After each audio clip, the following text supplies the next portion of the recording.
नमस्कार सर्वांना, आपले स्वागत आहे आपल्या आवडत्या केडी चंगम या यूट्यूब चॅनलमध्ये। आजच्या व्हिडिओमध्ये आपण मंगळवार 14 जानेवारी 2025 रोजी मकर संक्रांत या दिवशी कोणते कपडे वापरू नये किंवा परिधान करू नये याबद्दलची माहिती आजच्या व्हिडिओमध्ये पाहणार आहोत।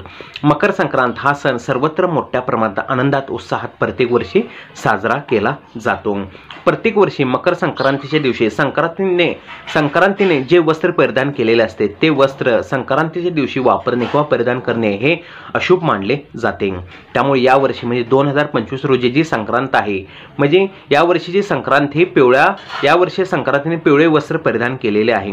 त्यामुळे या वर्षी मंगळवारी 14 जानेवारी 2025 रोजी जे मकर संक्रांत आलेले आहे, या दिवशी संक्रांतीने पिवळ्या रंगावरती आलेले आहे किंवा पिवळे वस्त्र परिधान केलेले आहे। त्यामुळे ह्या 2025 या संक्रांतीच्या दिवशी आपण पिवळ्या रंगाचे वस्त्रे, कपडे किंवा पिवळ्या रंगाची साडी असू दे किंवा रुमाल किंवा पिवळ्या रंगाचे जे बांगडे आहेत किंवा पिवळ्या रंगाचे जे विविध प्रकारचे जे वस्त्र आहेत ते या दिवशी आपण परिधान करू नये किंवा वापरू नये। आपण या वर्षी संक्रांतीला पिवळा रंग सोडून आपण या दिवशी काळा, लाल, गुलाबी, केसरी इत्यादी जे प्रकारचे रंग किंवा कलर आहेत या प्रकारचे वस्तू किंवा जे वस्त्र आहेत ते आपण या दिवशी वापरू शकतो। व्हिडिओ पाहिल्याबद्दल आभार।